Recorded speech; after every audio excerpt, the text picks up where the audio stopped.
अस्सलाम वालेकुम ख़ातिन हज़रात, मैं हूँ इसरार अहमद कसाना। और हम पिछले 3-4 दिन से ये एक बात कर रहे हैं कि नवाज़ शरीफ साहब को अचानक क्या हुआ है?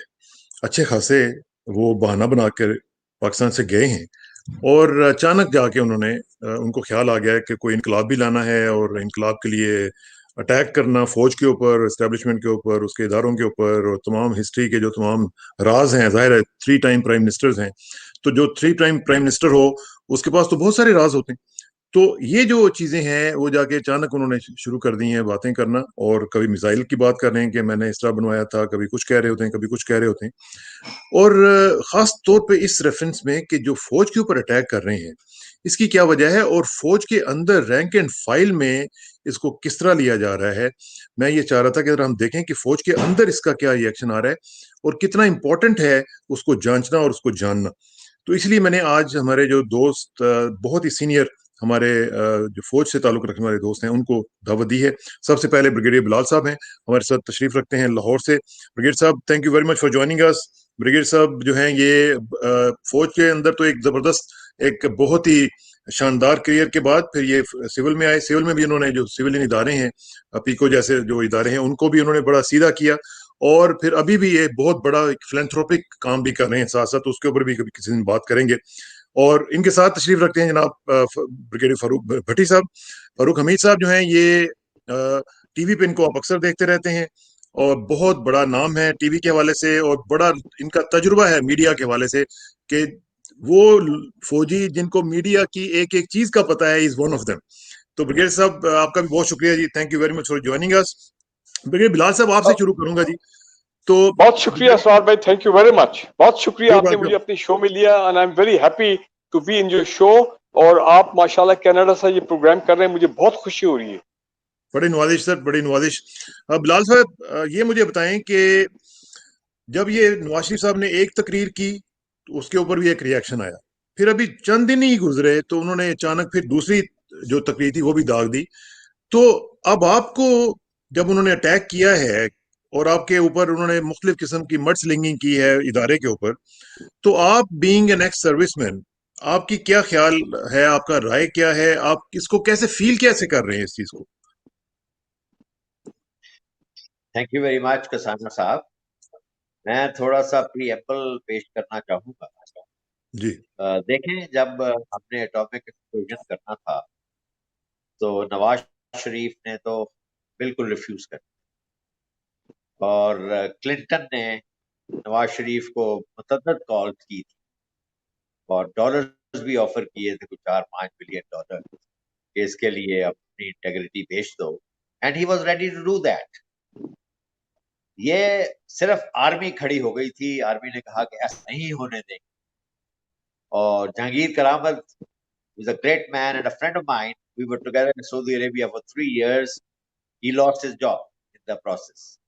But explosion हो गया अल्लाह के फजल से और आज पाकिस्तान कायम है और कोई पाकिस्तान की तरफ मेरी आंख से नहीं देख सकता। इसके बाद आप कारगिल को देख लीजिए, कारगिल में भी यही हुआ था।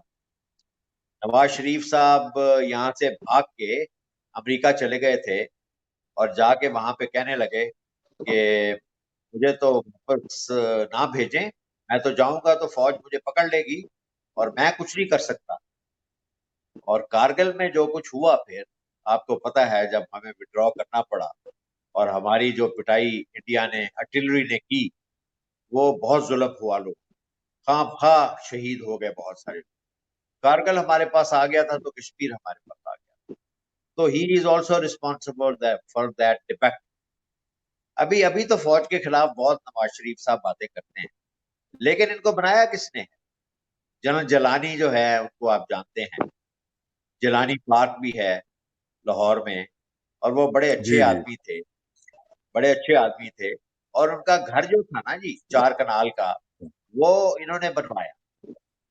जनरल साहब ने तो कोई नहीं कहा था कि मेरा घर बनवा दो, लेकिन जब वो घर बना रहे थे तो इन्होंने कहा सर सरिया तो हम खुद प्रोड्यूस करते हैं, ये कैसे होगा कि आप सरिया बाजार से खरीदें? आप ये हो सकता है सर? कभी सरिया दे दिया। फिर कहा और सर सीमेंट तो सारे हमारे दोस्त हैं सीमेंट बनाने वाले, हम वो भी आपको भेज देते हैं।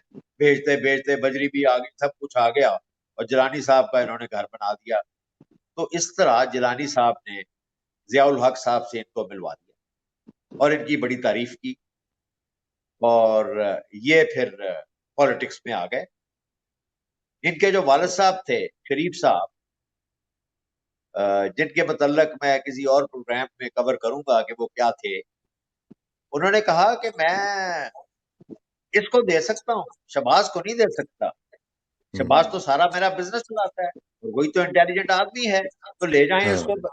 और इसका काम होता था प्रोटोकॉल देना, ये मुझे पर्सनली पता है।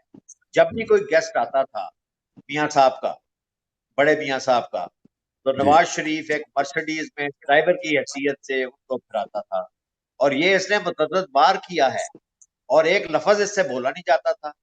बस ये फर्स्ट क्लास सूट शूट पहन के, टाई लगा के, लाल रंग तो इसका था और खूबसूरत था, और जाके ये प्रोटोकॉल देता था, गाड़ी ड्राइव करता था, इससे बात नहीं होती।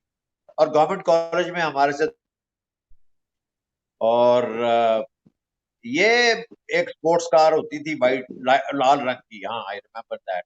नजीर मलिक के साथ फिरा करता था, जो मुबारक सिनेमा के मालिक थे, उनके वालिद साहब मलिक मुबारक, और उनके पीछे पीछे ये फिरता था। तो इस तरह का ये बंदा था जी। और उसके बाद आप देखें, अभी आप देखें कि why he is supporting the British legal system.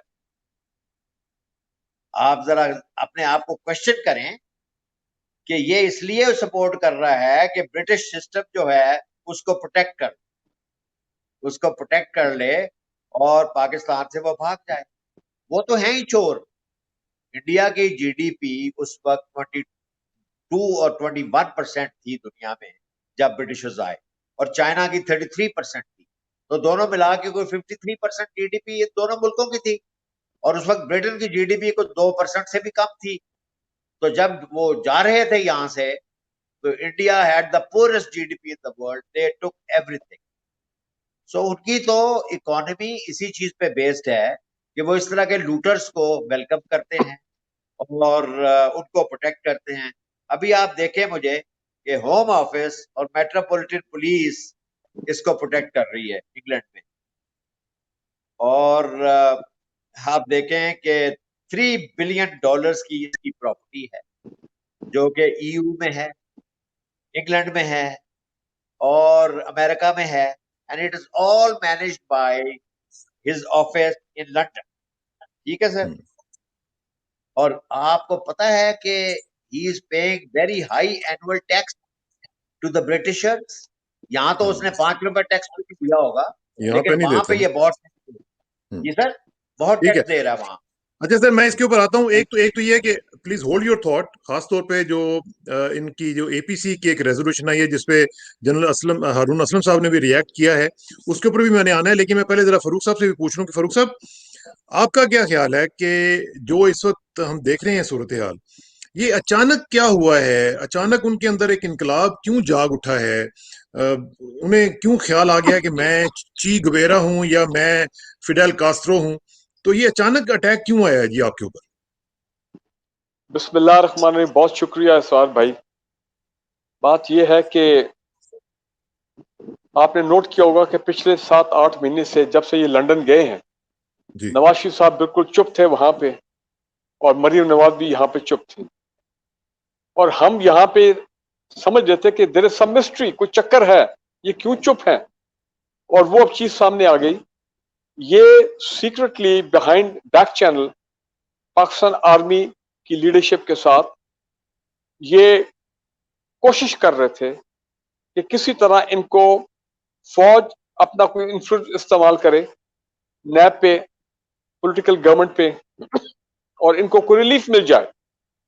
जो इनके केसेस चल रहे हैं, मेगा मनी लॉन्ड्रिंग और बाकी शरीफ फैमिली के बाकी लोग, वो ये है कि वो सीक्रेट बैक चैनल इनके कॉन्ट्रैक्ट, एक तो पहली बात एक्सपोज हो गए। हमें ये कह रहे थे नो एनआरओ, लेकिन पाकिस्तान अवाम की नजर में ये एक्सपोज हो गए कि ये तो हमसे झूठ बोल रहे थे।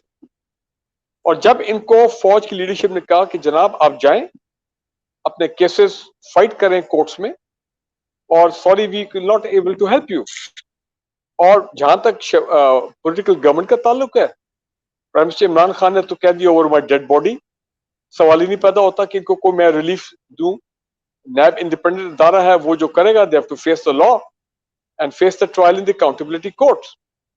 जब इन्होंने देखा कि ये मामला तो हो गया बिल्कुल बंद गली में आ गए, और फिर यहां से इस्लामाबाद हाई कोर्ट से नॉन बेलेबल वारंट्स इशू हो रहे हैं, इनकी प्रॉपर्टीज कॉन्फिस्केट हो रही हैं, मरीम नवाज को बाहर जाने नहीं दिया जा रहा, तो फिर इन्होंने कहा कि अब ये चुप का रोजा जो है इसको खत्म किया जाए, तोड़ा जाए, और आए हेड ऑन क्लैश करें विद द पाकिस्तान आर्मी।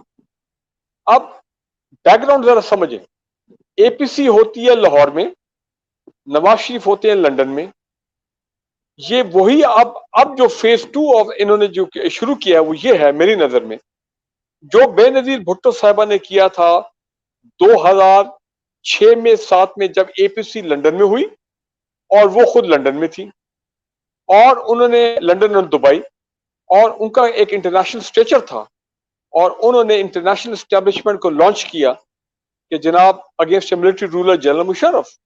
अब जनरल मुशर्रफ के अंडर प्रेशर लॉयर्स मूवमेंट चल रही थी, और general Musharraf submitted to the international establishment और एनआरओ दे दिया। अब इनका ज़ेन इस वक्त यही है कि बेनजीर भुट्टो का जो था पूरा वही मॉडल को रिप्लेस किया जाए कि लंदन से बैठ के एपीसी पाकिस्तान में फर्क सिर्फ इतना है, प्रेशर डाला जाए, मिलिट्री फौज को डायरेक्टली टारगेट किया जाए, इंटरनेशनल एस्टेब्लिशमेंट को ऑन बोर्ड लाया जाए। इंटरनेशनल एस्टेब्लिशमेंट को एक किस्म की अपील उन्होंने कर दी कि देखें, जो काम आप करना चाहते हैं, पाकिस्तान आर्मी को कमजोर करना चाहते हैं, which is the centre of gravity of Pakistan, फौज को खुदा न खासा नुकसान हो गया, कमजोर होगी तो पाकिस्तान कमजोर हो गया, तो हम अब वो काम आपके लिए करने को तैयार हैं। सिर्फ आपने ये करना है कि हमारे एसेट्स, जिस तरह ब्रिगेडियर बिलाल साहब ने फरमाया, $3 बिलियन के, including London, including EU countries and America, वो आपने प्रोटेक्ट करना है, हमारे खानदान को प्रोटेक्ट करना है, हमारे बिजनेस एम्पायर को प्रोटेक्ट करना है। एंड लंदन में हमें कुछ नहीं होना चाहिए हमारे खानदान को, क्योंकि दोनों बेटे अब स्कॉन्डर हैं, इसाक डार भी स्कॉन्डर है, और इनकी वालदा जो है ऑलरेडी यहाँ से 6 महीने पहले जा चुकी है लाहौर से। सिर्फ मरीम नवाज ने पाकिस्तान में, शहबाज शरीफ ठीक है वो उनको अरेस्ट कर लिया गया है, हमजा भी जेल में है। माई पॉइंट इज दिस कि now they want the international establishment कि हम हाजिर हैं, हम अपने आप को प्रेजेंट करते हैं, और हम अब ये पाकिस्तान आर्मी को टारगेट करेंगे, पहली बात। दूसरी चीज ये है कि नवाज शरीफ, जैसे ब्रिगेडियर बिलाल साहब ने फरमाया, कारगिल के बाद जो इनकी फौज के साथ तनाव पैदा हुआ, स्ट्रेन रिलेशन पैदा हुए, और उसके बाद जो फिर वहां पे 4 जुलाई 99 को जो वहां पे क्लिंटन के साथ मुलाकात हुई वॉशिंगटन वेयर हाउस में, मैं वहां मौजूद था क्योंकि मैं एम्बेसी में पोस्टेड था, लेफ्टिनेंट कर्नल ओवर देयर, तो मैंने तो सब हालात देखे वहां पे कि कैसे लोगों ने कहा कि मरवा दिया। एम्बेसडर रियाज खोकर जो हमारे एम्बेसडर थे, वो जब हमारे कैंप ऑफिस में आए in the hotel valid hotel, जहाँ पे ये डेलीगेशन ठहरा हुआ था, उनकी आंखों में आंसू थे शाम, मुझे आज भी याद है उनकी पिक्चर, मैंने कई दफा टीवी पे इसका जिक्र किया है, उनकी आंखों में थे, वो रो रहे थे, और उनके अल्फाज मुझे याद है, उन्होंने कहा आज बड़ा हमारे साथ बुरा हो गया, बहुत बुरा हो गया। मतलब ये है कि जो कारगिल के ऊपर जो कुर्बानियां दी गई, वो कुर्बानियां इन्होंने रगा कर दी क्लिंटन के साथ सामने टेबल पे बैठ के।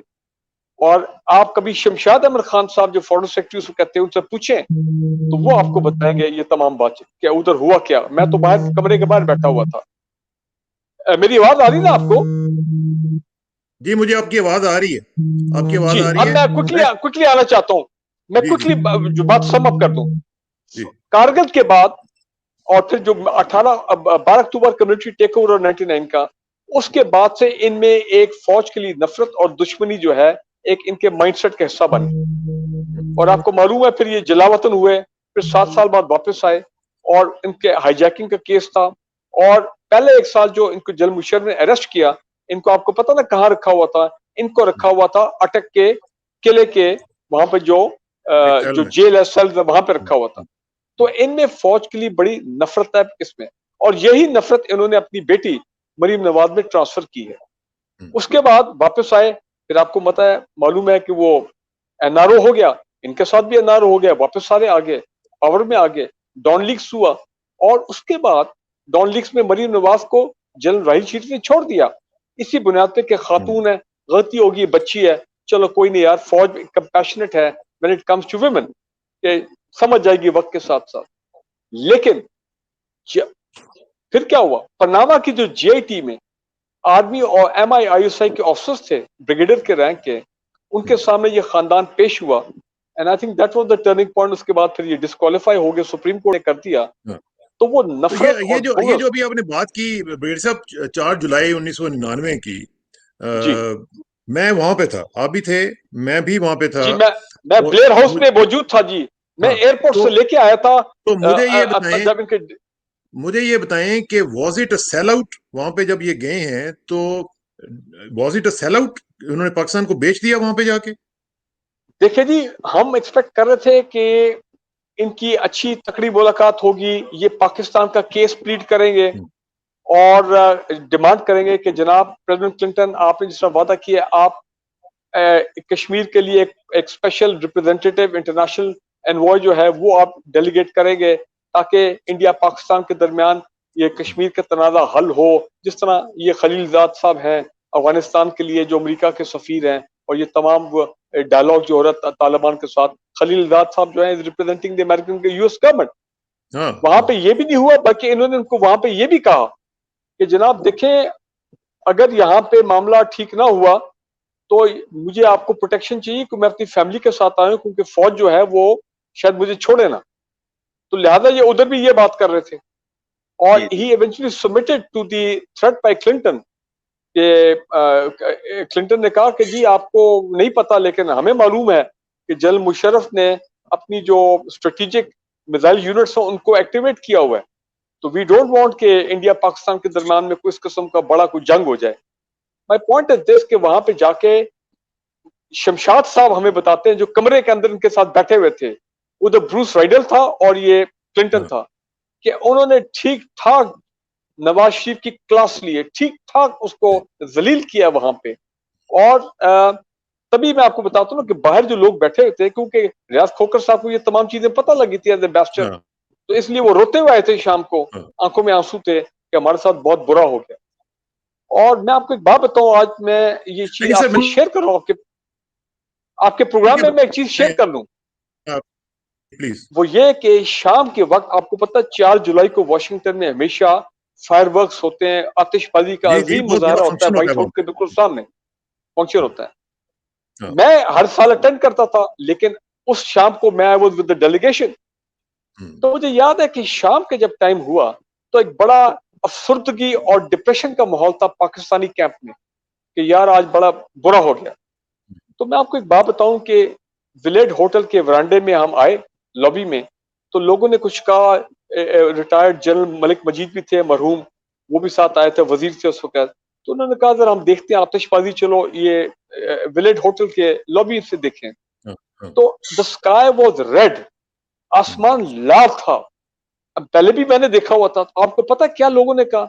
लोगों ने कहा ये आसमान जो आज लाल है, एबनॉर्मली रेड, ये कारगिल के शहोदा का खून है जो आसमान में आया है, कि तो आप सर लोगों ने फिर उनका आप खून का फिर आप सौदा मुझे किया। ये बताएं ना, फिर मुझे आप बताएं कि was it a sell out और not? It was a sell out.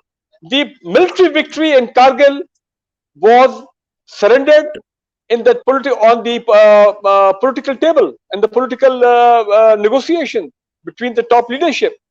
It was a political blunder. तो जब वापस आए तो फौज बड़ी नाराज थी, जारी बात है, हालात तो और खराब हो गए। ये बात मैं कर रहा हूँ 4 जुलाई की, 12 अक्टूबर को आर्मी का टेक ओवर हो जाता है। बिल्कुल ठीक, उसके बाद से बिल्कुल फिर ठीक। ब्रिगेडियर बिलाल साहब, आपका एक बहुत बड़ा एक्सपीरियंस है इस मामले से, फौज के वाले से भी और फिर सिविल के वाले से भी, और आपने बड़ा करीब से चीजों को देखा है। ये जो अभी बात कर रहे थे फारूक हमीद साहब, इसका भी थोड़ा सा रिस्पॉन्ड कर दें, और दूसरा ये भी बता दें कि ये जो एपीसी हुई है और जिस तरीके से वहां पे बैशिंग हुई है फौज की, और ये जो एक रेजोल्यूशन आई है जिसके ऊपर जनरल असलम हारून असलम ने रिएक्ट किया है, उसके ऊपर भी थोड़ा सा बताएं कि अब आप, what is the way forward for you?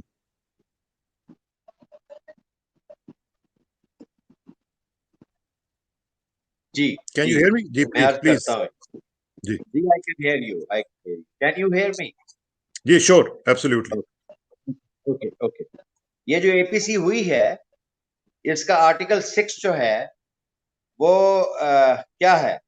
मेरा ख्याल है कि ये चाहते हैं कि कंट्रोल ऑफ न्यूक्स जो है वो एक कोलेशन बन जाए under the UN by willing countries, और ये उसका कंट्रोल एटॉमिक न्यूक्स का, आर्सेनल का, उसके पास चला जाए।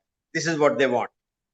एपीसी की आप पढ़ लें शिक नंबर 6, जी। और शिक नंबर 7 जो है वो उसमें ये it implies that army is infiltrating in Kashmir. साफ साफ है। तो ये जब यही करवा रहे हैं ना कि वहां बैठ के लंदन में यही कंट्रोल हाँ। कर रहे हैं ना एपीसी को, तो ये देख लें, ये गद्दारी नहीं है मुल्क से, ये सरासर गद्दारी है। और इस तरह के अगर काम होते रहेंगे तो फिर उनको अल्ताफ हुसैन की रिप्लेसमेंट मिल गई है, क्योंकि Altaf Hussain is absolutely. Very, हाँ, Altaf Hussain is very sick and they want a replacement and he is there. कोई इसका बीमार नहीं है, कॉफियां पीता है, सड़कों पे फिरता है, वॉक्स करता है। ये तो सारा यहाँ पे मैनेज करके किया गया है। और आपको पता है कि डॉक्टर्स तो लैब में नहीं जाते, और लैब असिस्टेंट तो आप यहाँ खरीदे जा सकते हैं। तो कोई इसके हाँ। नीचे नीचे नहीं गए थे, वो तो किए गए थे नीचे, वो करके ये चला गया। ये बहुत बड़ी कॉन्स्पिरेसी हुई है। और उनको, इंग्लैंड को तो इस तरह के आदमी चाहिए जो आगे उनका पर्पस सर्व कर सके। और इंग्लैंड का पर्पस क्या है? कि पाकिस्तान तरक्की ना कर सके।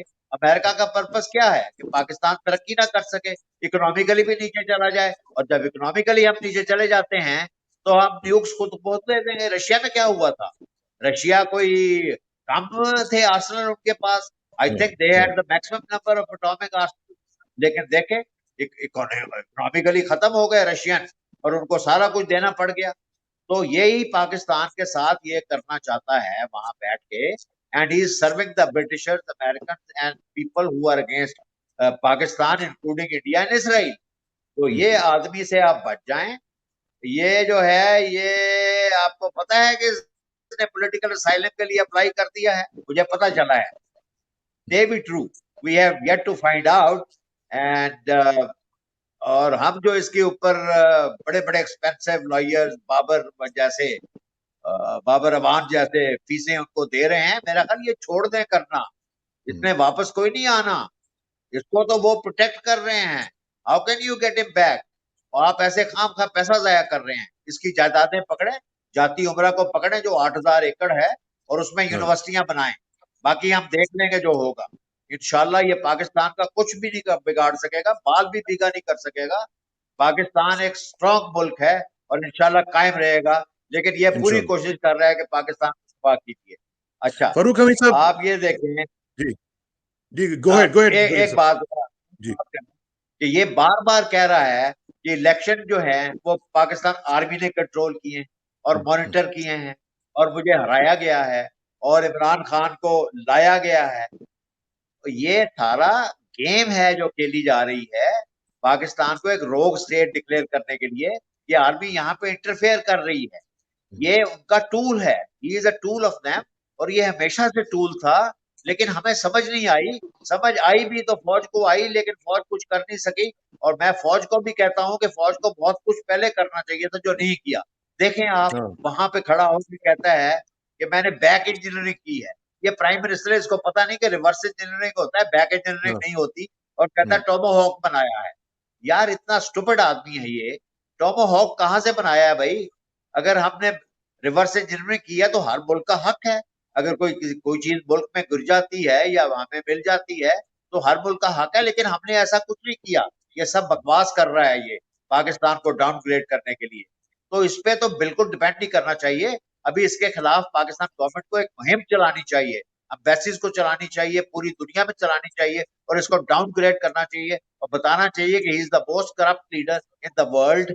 और आप इसको प्रोटेक्ट कर रहे हैं, और आप मनी लॉन्ड्रिंग को सपोर्ट कर रहे हैं, जैसा इमरान खान ने अभी स्पीच में कहा है कि money laundering is supported by America, money laundering is supported by EU, by by Britain. सबसे ज्यादा हाँ। ब्रिटेन मनी लॉन्ड्रिंग को सपोर्ट करता है। ये ऐसे प्रिंसिपल्स बनाए हुए हैं। प्रिंसिपल्स दूसरों के लिए हैं, उनके अपने लिए नहीं अपने। है। वो तो कहते हैं ठीक बात। लूट के लाओ हमारे पास। और आप हाइड पार्क में चले जाएं, वहां हाँ। पे मैं बहुत फिरा हूं, मैं बहुत लोगों को जानता हूं। वो सारे के सारे जो हाइड पार्क के करीब इर्द गिर्द सारे जो घर हैं, वो जो वेरी वेरी एक्सपेंसिव, वो सब लूटर्स ने खरीदे हुए हैं, फॉरेन वेल्थ से, फॉरेन लूटेड वेल्थ से। उनके पास कोई दौलत नहीं उन लोगों की, ये गरीबों की दौलत वहां पे गई है, और इंग्लैंड इसको स्टॉप नहीं करेगा। इंग्लैंड के पास है क्या? दे हैव नो इंडस्ट्री, सब कुछ खत्म हो चुका है इंग्लैंड में। They are not producing anything, they only have service industry. और उस दो ही चीजें हैं उनके पास, टूरिज्म से उनको फायदा हो रहा है, और जो लूटेड वेल्थ वहां पे आ रही है मनी लॉन्डर हो के, उससे उनको फायदा हो रहा है। They will always protect idiots like this, and they have been doing this and they will keep on doing this. इसको खत्म कर दें, कोई पैसा इस पे स्पेंड ना करें, इसने वापस नहीं आना। ठीक है। अच्छा आप इसकी प्रॉपर्टी फारूक हमीद पकड़ें। साहब, आपका क्या ख्याल है कि आपका चूंकि नब्ज के ऊपर हाथ रहता है, सिविल इदारों पे भी और साथ साथ फौज के साथ भी आपका एक ताल्लुक है, और अब भी है, लोगों के साथ आपका राब्ता तो रहता है, जो एक पल्स है इस वक्त, जो सर्विसमैन हैं, एक्स सर्विसमैन, उनकी भी, और जो इस वक्त इदारे के अंदर लोग हैं, जब वो इस तरह की बातें सुनते हैं कि जी इस तरह की हमने रिवर्स इंजीनियरिंग कर दी, हमने मिसाइल इस तरह बना लिए, तो ये एक 3 टाइम प्राइम मिनिस्टर होके जो कि ऑफिशियल सीक्रेट एक्ट की जो खिलाफवर्जी कर रहा है, उसका रिएक्शन रैंक एंड फाइल में क्या है इस वक्त? देखिए साल भाई, जो मैं सीनियर जूनियर ऑफिसर सर्विंग हो, कुछ रिटायर्ड हो, उनसे जो हमारी मुलाकात होती रहती है, जी। खासकर इस ये जो उनकी 2-3 स्पीचेस आई हैं उसके बाद, एक तो बहुत गुस्से की लहर है with in the serving and retired military officers, ठीक। गुस्से की लहर है। और वो ये कह रहे हैं कि ये कैसे, ये रियासत ने कैसे ये गलती कर दी, जिस तरह इस्लामाबाद हाई कोर्ट ने 3 दिन पहले कहा कि he deceived the system, system को धोखा देके he manage to leave the country and it was a convict. ये कैसे हो गया इस मुल्क में एक कन्विक्टेड पर्सन बाहर जाने में कामयाब हो गया ऑन हेल्थ ग्राउंड्स वगैरह वगैरह। और ये बात सही है, वो कह रहे हैं कि ठीक है, गवर्नमेंट कोशिश करेगी, वो इंटरपोल से रब्ता कर ले, कॉमनवेल्थ ऑफिस ने कहा जी हमारी जुरिस्डिक्शन में ही है। ब्रिगेड साहब सही फरमा रहे हैं, ब्रिटिश गवर्नमेंट, MI, ब्रिटिश ये तो उन्होंने बिल्कुल इसको प्रोटेक्ट करना है, जिस तरह उन्होंने अल्ताफ हुसैन को 20-25 साल से प्रोटेक्ट करके रखा हुआ है। अब तो खैर उसकी सेहत बहुत खराब होगी तो वो is of no use to them, लेकिन नवाज शरीफ जो है, जब तक इनकी ये न्यूसेंस वैल्यू है वो इसको इस्तेमाल करेंगे, knowing is a 3 time prime minister. और ये भी मैं इस पॉसिबल चीज को रूल आउट नहीं करता हूं that he may have already started telling his handlers, now I'm sorry I'm using the word handlers, ये इंटरनेशनल एस्टेब्लिशमेंट में ये तो नहीं ना कि जो टॉप इंटेलिजेंस एजेंसी का जो एंटी पाकिस्तान एजेंसीज हैं वो आके मिलेंगे। There are middle level handlers जो कि आके मिलेंगे, और इन्होंने बहुत कुछ उनको मेरा ख्याल बता दिया होगा, जिस तरह कहा जाता है। एंड मुझे कोई शक नहीं है, Husain Haqqani our ambassador in USA। देखें क्या हमारी सिस्टम की गलती है आज भी। I hold my own system responsible including the military people, कि यार मैं उनको कहता हूँ आप लोगों ने कैसे ये ब्लंडर कर दिया कि you cleared Husain Haqqani to be the ambassador of Pakistan in USA।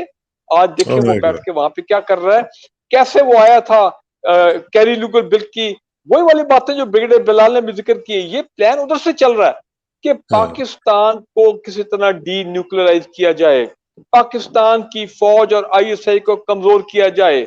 जब वो कमजोर होंगे, कोलैप्स करेंगे, the nuclear control will fall apart and then you can do anything with Pakistan. तो ये खेल वही, कभी शिया सुन्नी फसादात करा देते हैं, 15 साल हमें दहशतगर्दी की जंग लगाया, CPEC को खत्म करने के लिए बलूचिस्तान में हमले कराए जाते हैं। अभी भी वो अफगानिस्तान की सरजमीन से वो रोग एलिमेंट्स हैं अफगान इंटेलिजेंस के विद रॉ एंड मुसाद, ये मिलकर फिर TTP को और एंटी पाकिस्तान मिलिटेंट जो फैक्शन है उनको इकट्ठा करके फिर लॉन्च कर रहे हैं। अब कोशिश कर रहे हैं इन साबिक फाटा। अब देखे ना रोज आपको ऐसी खबरें। माय पॉइंट इज दिस, मकसद क्या है? मकसद, किसी ने बड़ा अच्छा कहा था कि मकसद एक है, गोल एक है। Pakistan is the only Islamic nuclear power और पाकिस्तान को डिफैंक करना है, बहुत जरूरी है, और हर किस्म का हरबा इस्तेमाल किया जाएगा। आपको याद नहीं है 27 अगस्त 2008 को क्या उन्होंने खेल खेला? उस वक्त के इंटीरियर मिनिस्टर रहमान मलिक साहब, मैं खुल के बात कर रहा हूं, वो एक लेटर निकालते हैं, ISI is now placed under the ministry of interior. खुदा का खौफ करो, याद है आपको? कैसा वार किया था। और फिर क्या हुआ कि मुझे बताया गया है, ये मैं आपसे सही शेयर कर रहा हूँ कि जनरल, जब मैं आपको एक चीज, मैंने कभी ये चीज शेयर नहीं किया, मैं आपसे शेयर कर रहा हूँ।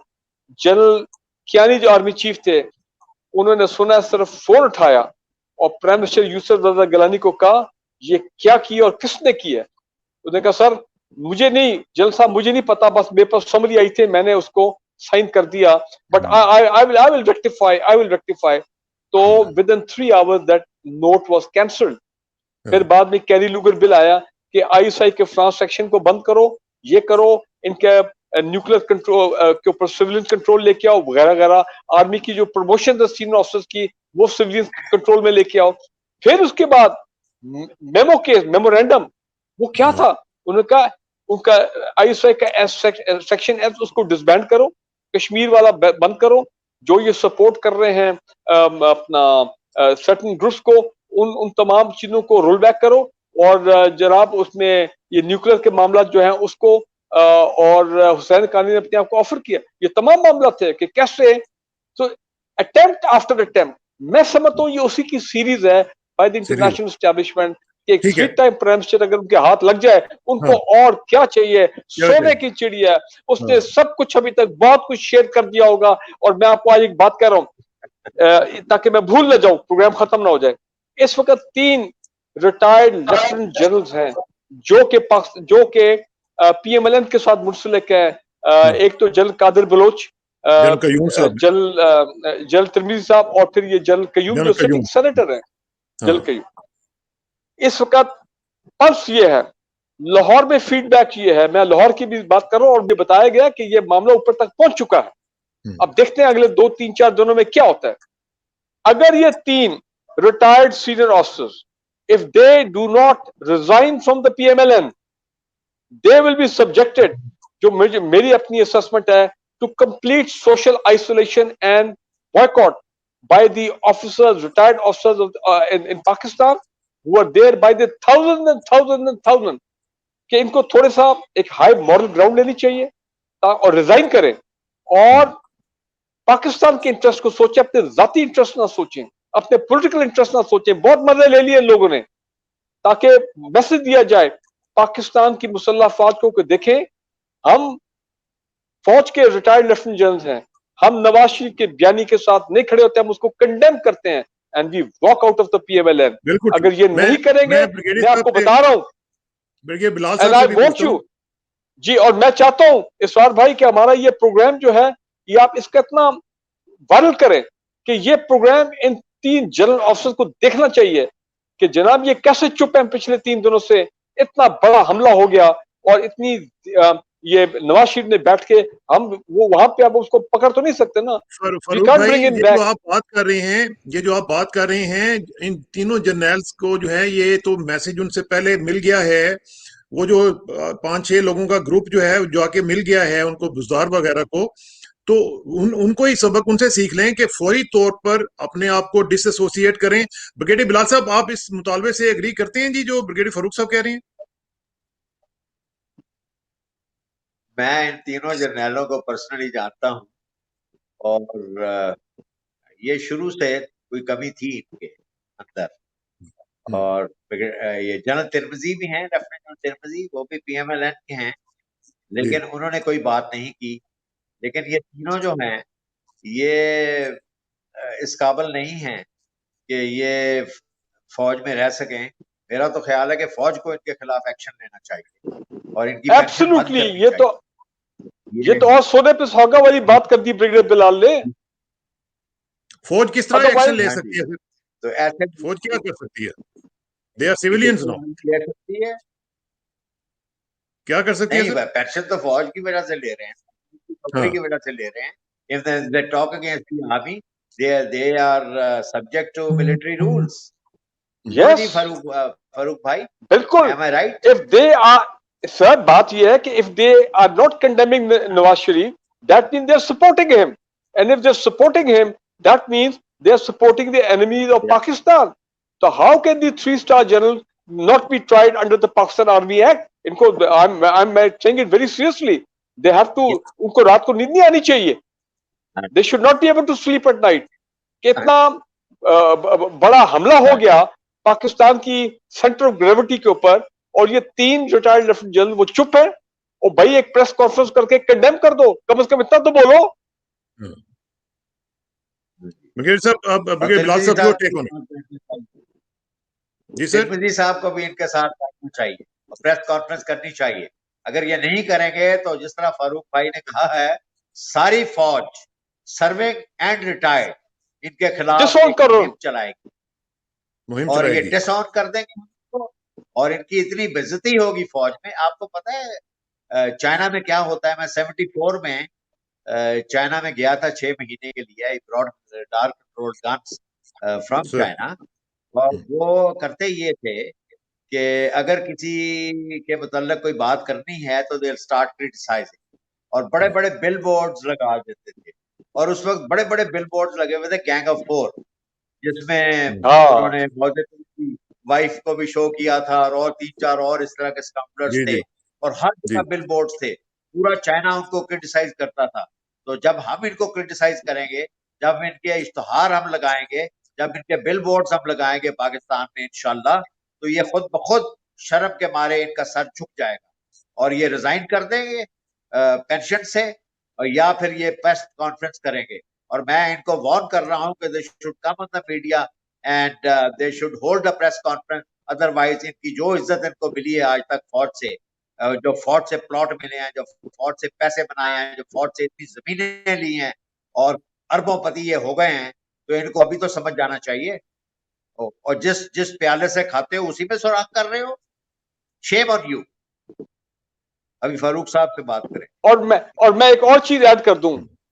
देखें इसरार भाई, इंपॉर्टेंट चीज ये है, I want to add to what brigadier Bilal साहब हैव सेड, और वो ये है कि देखें एक तो they have no choice but to take the high moral ground, और एक they have to show that good sense of patriotism जो कि एक फौजी अफसर का और जवान का एक बेसिक हमारा है। It is there in our blood. We cannot be a party. We cannot be a part of any conspiracy against the country and the Pakistan Army and the armed forces. You can't do that. हम सोच नहीं सकते हैं। इनके सामने इतना कुछ हो गया और ये अभी तक चुप बैठे हैं। और तो लिहाजा मैं फिर दोबारा कह रहा हूं कि लेट अस सी अगले चंद घंटों में, और मुझे बताया गया है और मुझे आज तक बात पता लग गई है कि जनाब at a very appropriate level the things have been conveyed to the top कि जनाब ये बात सही नहीं है, this is not acceptable to us. इंशाल्लाह। Now let us see what the army leadership does about it. हमारी जो मिलिट्री एस्टैब्लिशमेंट क्या करती है। उनको हम थोड़ा सा बात कर लेता हूं कि कम से कम फौज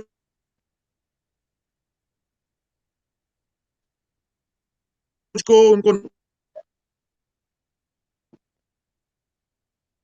नोटिस देना चाहिए।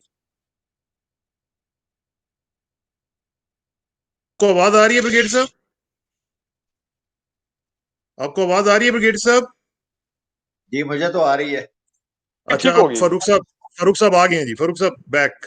फारूक साहब इज बैक जी। फारूक साहब please continue whatever you saying.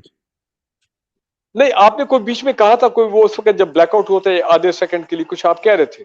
जी मैं ये कह रहा था कि उनको जो आपके फौजी जर्नैल हैं जो पीएमएलएन में हैं, उनको कोई नोटिस तो देना चाहिए ना कि जी अगर आप खामोश हैं तो उसकी खामोशी की वजह तो बताएं ना, एक एक्सप्लेनेशन तो दें ना कि आप क्यों खामोश हैं। मेरा ख्याल है ये कुछ ना कुछ तो हमारी मिलिट्री लीडरशिप को करना पड़ेगा, बिकॉज आफ्टर ऑल देखे ना इस तरह तो नो एक्शन वाली चीज तो नहीं हो सकती ना। You can not keep quiet. कल को फिर अगर कोई हालात में चेंज आ जाता है तो इसका मतलब यह है कि यू कांट ट्रस्ट देम। उनके political interest are more than the interest of the state. Interest of the state क्या है कि पाकिस्तान के इदारे स्ट्रांग हो, पाकिस्तान की सिक्योरिटी जो है वो मजबूत हाथों में हो, और जो है और इंशाल्लाह रहेगी। अगर आप if you are part of the destabilization plan, then you're also part of the that means कि आप भी उसी बयानी को सपोर्ट कर रहे हैं जो कि इंटरनेशनल एस्टैब्लिशमेंट चाहती है। फारूक साहब, आप बहुत बड़ी बात कर रहे हैं। आप कह रहे हैं कि अगर डिस्टेबलाइजेशन प्लान के वो हिस्सा हैं, ये कोई छोटी बात नहीं है। अगर वो डिस्टेबलाइजेशन के वो हिस्सा हैं, तो फिर वो उसी कैटेगरी में है जहां पे नवाज शरीफ खड़े हुए हैं, जहां पे जो जिन लोगों को आप कह रहे हैं कि जी ये फिफ्थ कॉलमनिस्ट हैं, जो पाकिस्तान के खिलाफ हैं, जो गद्दार हैं, तो ये फिर उसी कैटेगरी में खड़े हुए हैं। बिल्कुल, इसमें कोई बिल्कुल। शक नहीं है। इसरार भाई, आपको मालूम है कि retired lieutenant general Durrani, ex G DG ISI, उन्होंने एक किताब लिखी थी 2 साल पहले, जी जी, उनको फिर को बुलाया गया ऑथर था, की नोटिस थी किया गया। With the x raw chief. आपको बिल्कुल, पता ना उनके साथ कितनी हाई लेवल इंक्वायरी हुई थी, और उसके दौलत के बाद साथ। से ही ऑफ द मीडिया, और फिर वो अभी कोर्ट में गए कि जी मेरा पासपोर्ट वापस करें, वगैरह वगैरह, ये वो। माय पॉइंट इज दिस कि देखें, ये नहीं हो सकता कि आप आज मैं, अगर मुझे रिटायर हुए 14 साल हो गए, इसका ये मतलब नहीं है कि मैं समझूं कि बस ठीक है, I can sort of be a part of any conspiracy against the state of Pakistan. मेरा ये क्या बिगाड़ लेंगे क्योंकि मैं एक retired brigadier? No, not at all. Till the day I go in the grave, the armed forces of Pakistan, the military leadership, the Riyasat e Pakistan can haul me up. Absolutely, तो yes. Message absolutely. हमारा तरफ से, message brigadier Bilal साहब, veterans की final तरफ से। Word sir, final word. Brigadier Bilal साहब, final word जी। सर मेरा फाइनल वर्ड तो यही है कि Mohammad Nawaz Sharif is not coming back, period. इस पे एनर्जी वेस्ट करने की बजाय जो ये लोग इधर छोड़ गए हैं, जिसमें मरियम नवाज शरीफ है, हमजा है, शहबाज शरीफ है, इनको ना छोड़ें और इनकी सारी प्रॉपर्टी जब्त करें और स्टेट को दे दें। वहां पे यूनिवर्सिटियां बनाएं, जो बनाना है बनाएं। वैसे तो इमरान साहब कहते थे कि हम गवर्नर हाउस को यूनिवर्सिटीज बना देंगे और हम पीएम हाउस को यूनिवर्सिटी बना देंगे, वो तो नहीं बनी। तो जाती उमरा जो 8,000 एकड़ है, उसमें तो दुनिया की सबसे बड़ी यूनिवर्सिटी बन सकती है। बन और सकती वहां है। पे इंफ्रास्ट्रक्चर तो पहले से मौजूद है, वहां पे गैस भी है, पानी भी है, सड़कें भी हैं। उसको तो पकड़ो ना भाई, उसमें एक एक एजुकेशनल इंस्टीट्यूट बनाओ ताकि लोग कहें कि हाँ कुछ तो अकाउंटेबिलिटी हुई है। और आदमी अगर एब्सकॉन्डर हो जाए तो उसकी प्रॉपर्टी अटैच हो जाती है स्टेट के साथ। ये मेरा ठीक बात। फाइनल वर्ड है। दिस इज ठीक हाउ है वी शुड ट्रीट। मैं मैं भी कुछ करना चाहूंगा इन दी जी एंड। जी जी, प्लीज गो अहेड। पहली बात यह है कि civil military relations have been the best in the history of Pakistan in the last 2 years, इसमें कोई शक वाली बात नहीं है। ठीक। और ये भी इंटरनेशनल एस्टैब्लिशमेंट को, पीपल लाइक नवाज शरीफ को ये भाता नहीं है कि भाई ये फौज और सिविल मिलिट्री लीडरशिप तो इकट्ठे एक पेज पे आके पाकिस्तान को आगे लेके चल रहे हैं। तो एक मकसद ये भी है सारा international establishment via Nawaz Sharif, Maryam Nawaz, कि जनाब किसी तरह एक वेज क्रिएट किया जाए बिटवीन द दोनों सिविल के and beach. The political leadership, number one. ठीक। ठीक। Number two, by targeting the Pakistan army and especially the senior military leadership, वो चाहते हैं कि किसी तरह फौज के अंदर जो एक मामला को डिस्टेबलाइज किया जाए, ताकि फौज के अंदर जो है लोग जरा बददिल हो, ये हो, ताकि देखे ना, अगर इस तरह की सूरत हाल होगी तो जाहिर बात है फौज कमजोरी होगी ना ये। हाँ, ऑब्वियसली और तीसरी ऑब्वियसली। इंपॉर्टेंट ठीक। चीज ये है, तीसरी इंपॉर्टेंट चीज ये है कि वो ये चाहते हैं कि किसी तरह ऐसे हालात पैदा हो, कोई इंतशार पैदा हो, इंतशार हो, फौज को प्रोवोक करो, फौज बाहर आए। ये लोग एपीसी के चक्कर में, ये जो पीडीएम वाला मामला है, ये तो एक सिर्फ कवर है इनका।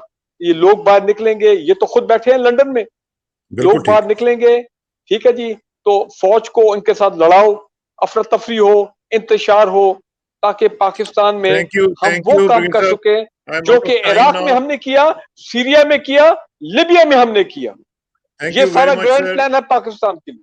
Thank you very much. ये जो आप बात कर रहे हैं बिल्कुल ठीक बात है, क्योंकि जिस तरह नाज़रीन आपको पता है कि एक यूटोपिया कहते हैं ना, कि जहाँ पे एक आइडियल स्टेट हुआ करती है, इसी का जो ऑपोजिट है वो है डिस्टोपिया। पाकिस्तान के अंदर इस वक्त डिस्टोपिया क्रिएट करने की कोशिश की जा रही है हमारे दुश्मनों की जानिब से। जिस तरह हमारे दोस्त कह रहे थे, ये बिल्कुल सही बात है कि ये एक इंटरनेशनल प्लान है कि वहां पे पाकिस्तान में एक डिस्टोपियन स्टेट क्रिएट की जाए, जिसमें अनरेस्ट हो, जिसमें लॉलेसनेस हो, जिसमें अफरा तफरी हो। तो ये हम होने नहीं देंगे इंशाल्लाह, जब तक पाकिस्तान का हर शख्स मौजूद है जो पाकिस्तान के साथ गद्दारी नहीं करता, पाकिस्तान के साथ कोई इस तरह की हरकत नहीं करता जो ये लोग कर रहे हैं, तब तक पाकिस्तान को इंशाल्लाह कुछ नहीं होगा। ब्रिगेडियर बिलाल साहब आपका बहुत शुक्रिया जी। ब्रिगेडियर फारूक साहब आपका बहुत शुक्रिया। मैं इंशाल्लाह बहुत चाहूंगा कि शुक्रिया, हम थैंक यू। अक्सर आपके साथ आपकी जो इंसाइटफुल एनालिसिस हैं उनसे हम लर्न करते रहा करें। हमें टाइम देते रहिएगा, इंशाल्लाह गपशप होती रहेगी। और आखिर में दुआ कि मेरी इज्जत के लिए काफी है कि मैं तेरा ही बंदा हूं, और मेरे फख्र के लिए काफी है कि तू ही मेरा परवरदिगार है। तो बिल्कुल उसी तरह है जिस तरह मैं चाहता हूँ, मुझे भी उसी तरह बना दे जिस तरह तू चाहता है। स्पुरदम बतोमाए खेचरा तू दानी हिसाब कम व बेशरा। मुझे इसराक साना को इस खूबसूरत पैनल के साथ इजाजत दीजिए। जल्दी मुलाकात होगी इंशाल्लाह। अल्लाह हाफिज।